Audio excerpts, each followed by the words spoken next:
Angel Reese was like, she was giving me flashbacks, okay? I kept getting nightmares from last year, 2024 WNBA season, towards the end of the regular season, when Angel Reese had that hairline injury, fracture injury, whatever, to her wrist, okay? And she actually had to go to surgery, and it prematurely ended her career that season. She had to sit out for the rest of the remaining season, okay?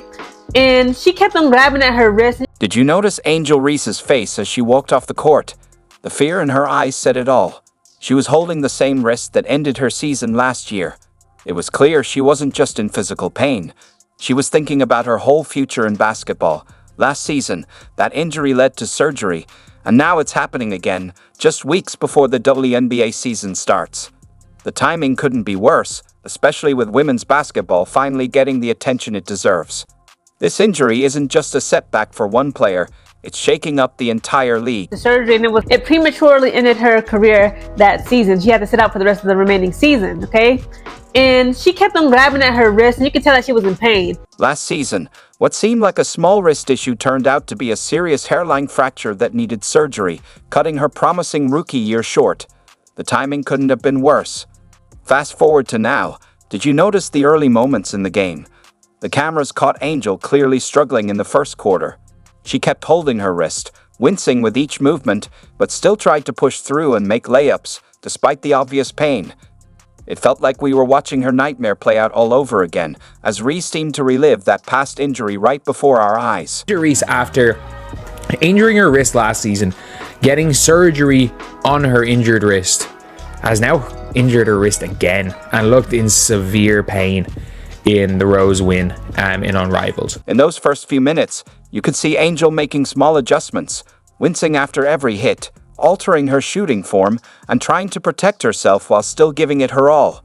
Her body language said it all. Something was definitely wrong. Next voice. What's even more frustrating is that when Reese first got injured last season, some critics accused her of faking it. They questioned her toughness and commitment. But after medical tests, it was revealed she had a real hairline fracture that required surgery. Now her determination to play through the pain shows just how wrong those critics were. They're probably watching now, silently realizing their doubts were proven wrong, but in the worst way possible. I'm grabbing at her wrist, and you could tell that she was in pain. She was doing this in the first quarter of tonight's Unrivaled League game. She was still moving and grooving, trying to make them layups. Again, she was doing her layups, okay? She had energy like the Energizer Bunny. Again, it was very apparent that she was in pain due to her wrist. The turning point came in the third quarter. After pushing through the pain for as long as she could, Reese finally had to admit defeat. For a competitor like her, that decision wasn't easy.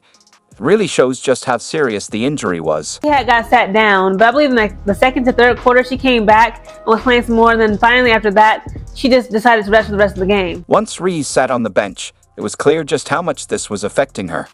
The cameras caught her looking devastated, struggling to hold back tears, torn between anger and despair. This wasn't just about missing one exhibition game. Her face said it all. She knew what this could mean for her future. What's even more concerning is that it's the same wrist that required surgery before. This raises questions about whether it's a recurring issue rather than a one-time injury. Medical experts worry about the long-term stability of the area, as re-injuries often take longer to heal and can lead to chronic problems that could affect a player for the rest of their career. I just remember during the year when Angel Reese landed on her wrist, and then you can see her just kind of doing this, trying to get in and playing, and then it was oh, she faked a wrist injury, it wasn't real, and it's you could literally see where it happened in the game. Team Rose absolutely dominated Team Vinyl, 74-46, but have you noticed how this blowout victory barely made any headlines, while medical concerns were quietly growing on the sidelines? Despite one of the most lopsided games of the season, the spotlight seemed to shift away. That's the strange reality when your star player is in distress. Team Rose deserves some serious recognition. Their performance was outstanding. They shot 44.8% from the field, making 30 of 67 attempts. Their three-point shooting was incredible too, hitting 9 out of 19 for a 47.4% success rate. Normally, numbers like these would have fans buzzing and dominate post-game talk. On the other hand, Team Vinyl struggled badly. They couldn't hit a single three-pointer, going 0 for 13, and their overall shooting was abysmal. Just 18 of 57 field goal attempts, which is only 31.6%. In most cases, a professional team failing to score 50 points in a full game would be the headline. But today, it's barely mentioned. There literally was footage of her like on the bench holding her wrist in pain and like looking like almost angry. Look, like people thought from looking at it that she was crying, and it's like, oh no. And like the last thing you want is another wrist injury from one after getting surgery. Chelsea Gray proved once again why she's one of the most clutch players in women's basketball, hitting her 6th game-winning shot of the season.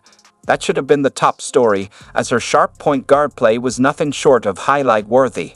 Along with a solid rebounding effort, Team Rose grabbed 41 boards, edging out Team Vinyl's 38. It was a complete performance from start to finish, showing their clear dominance on the court. Okay, field goals made. So Team Vinyl, guys, they were 18 for 57, whereas Team Rose were 30 for 67. And then for three-pointers, this is really bad. Okay, Team Vinyl, again, they got some good pieces. They got Ray Burrell. They got, what's the little girl name? Don't tell me. They got Aaliyah Boston, okay?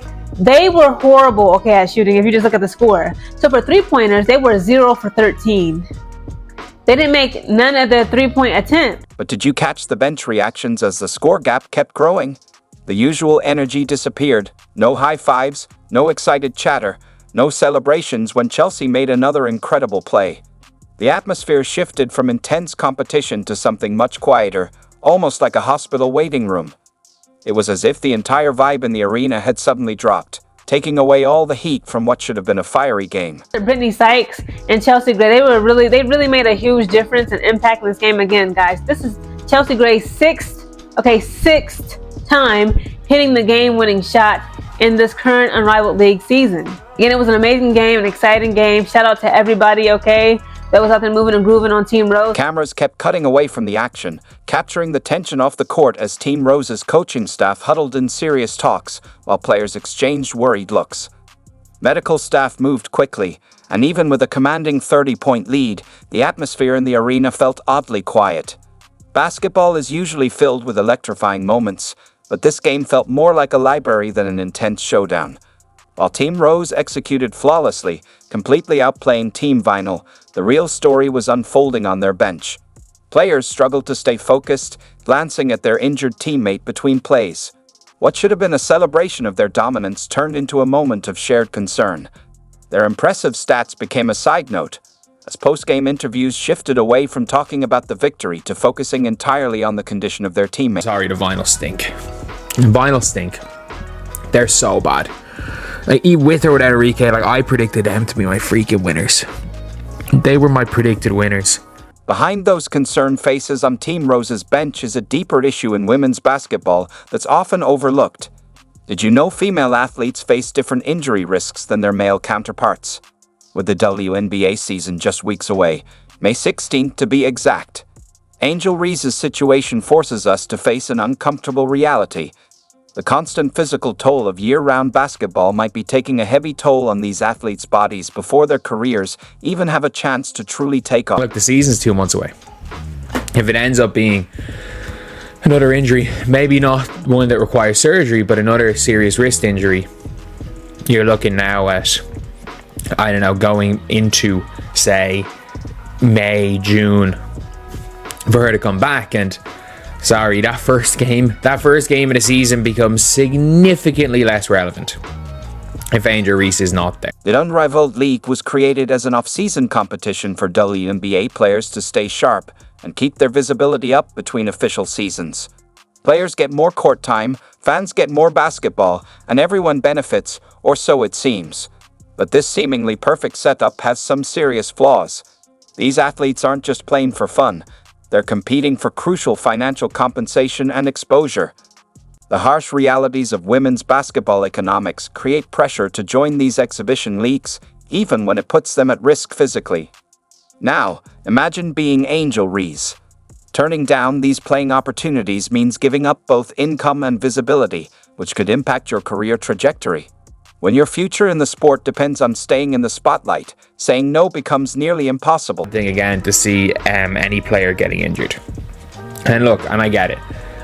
There are horrible people everywhere that probably want to watch Angel Reese getting hurt or see her like in agony on the bench and claim it's a faked injury, and I don't know some of the mad stuff. The physical toll is concerning. Women's bodies, like machines running non-stop without maintenance, start to break down under the constant basketball schedules with little time for recovery. These athletes are pushing themselves to their limits. Female athletes, in particular, face unique injury risks, especially around the joints, where women generally have less muscle mass to offer support. This biological factor, paired with year-round play, creates the perfect storm for career-ending injuries. Angel is all right. Again, the WNBA season, the tip-off, guys, put it in your calendar, is May 16th. Okay, I get out of here. Okay, I will be skilled bridging out of the military May 19th. Okay, we got a lot of things to do come May. We cannot afford to have Angel Reese sitting out in this upcoming season due to another injury.